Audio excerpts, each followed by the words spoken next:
Decatur, Alabama, with the thunder and fire of an old-time revivalist, U.S. Senate candidate Roy Moore rose before the assembled souls at the Redemption Baptist Church, a frontrunner in the polls days out from an election that could rattle the rickety structures of the Republican Party.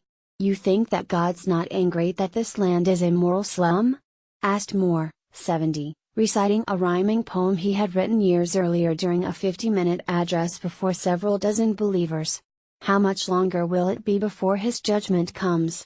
Republican primary voters across the country have been trying since 2010 to elect angry, outsider candidates who promise to disrupt the ways of Washington.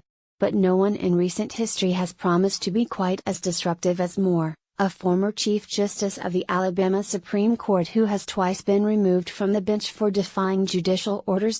And few have divided the GOP as Moore's candidacy has, producing a momentous power struggle over an election that is likely to turn out less than 20% of Alabama's Republican voters but could nonetheless set the tone for the coming 2018 election battles. In August, Moore won the first round of primary voting with 39% of the vote, and then won the endorsement of the third-place finisher weeks later.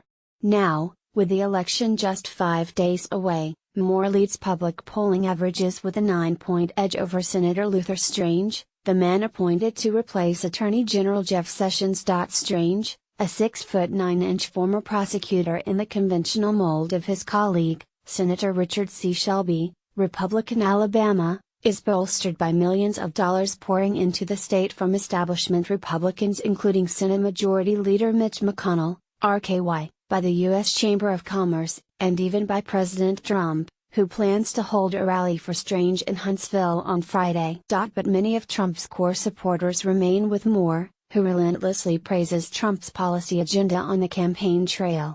So are a hodgepodge of conservative iconoclasts, former Trump advisor Stephen K. Bannon, his Breitbart media operation, former Alaska Governor Sarah Palin, Duck Dynasty star Phil Robertson, and evangelical leaders from across the country. And for now, they are winning, revealing with startling clarity the gaping divide between Trump's most ardent fans and GOP leaders, and setting up, among other things, the uncomfortable possibility that many of them could turn out to see Trump as he tries to prop up Strange, and then vote for Moore. The central argument of Moore's campaign is that removing the sovereignty of a Christian God from the functions of government is an act of apostasy, an affront to the biblical Savior as well as the Constitution.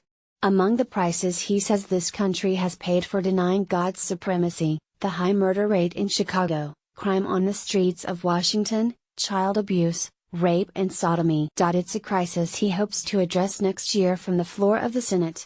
"We have forgotten the source of our rights," Moore preached during that church appearance, quoting from memory several books of the Bible, along with the Declaration of Independence, Abraham Lincoln, George Washington, and a U.S. Supreme Court decision from 1892.